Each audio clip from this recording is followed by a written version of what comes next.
بات کر لیتے ہیں اسٹاک ایکسچینج کی، جہاں پر بہتر سے بہترین کی کارکردگی سامنے آ رہی ہے۔ کاروباری ہفتے کے آغاز پر بھی تیزی دیکھی گئی ہے۔ ایسے شرح سود میں متوقع کی سرمایہ کاروں کا اعتماد بحال کرنے میں معاون قرار دیا جانے لگا ہے۔ پاکستان اسٹاک ایکسچینج خطے میں خوب سے خوب تر ہونے لگی۔ پاکستان اسٹاک ایکسچینج میں کاروبار کا آغاز اور اختتام ایک بار پھر اچھا رہا۔ دوران ٹریڈنگ 100 انڈیکس 1,03,386 پوائنٹس کی بلندی تک پہنچا۔ اختتام پر 100 انڈیکس 1917 پوائنٹس کے اضافے سے 1,03,274 پوائنٹس پر بند ہوا۔ ماہر معاشیات ڈاکٹر عابد سلہری اسے حکومتی پالیسیوں کا تسلسل قرار دیتے ہیں۔ جو موجودہ حکومت ہے اس نے کیئر ٹیکر گورنمنٹ کی معاشی پالیسیوں کے کو جاری رکھا۔ ایک میکرو اکنامک انڈیکیٹر جو ہیں وہ بہتر ہو رہے ہیں۔ دن بھر مجموعی طور پر 461 کمپنیوں کے شیئرز میں کاروبار ہوا۔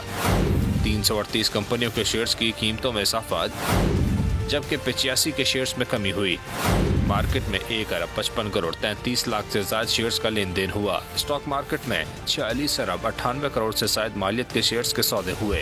ادھر انٹر بینک میں امریکی ڈالر 8 پیسے سستا ہو گیا۔ ڈالر 278 روپے 5 پیسے سے کم ہو کر 277 روپے 97 پیسے پر ٹریڈ ہونے لگا۔ سبسکرائب کریں اور بیل دبائیں تاکہ کوئی خبر رہ نہ جائے۔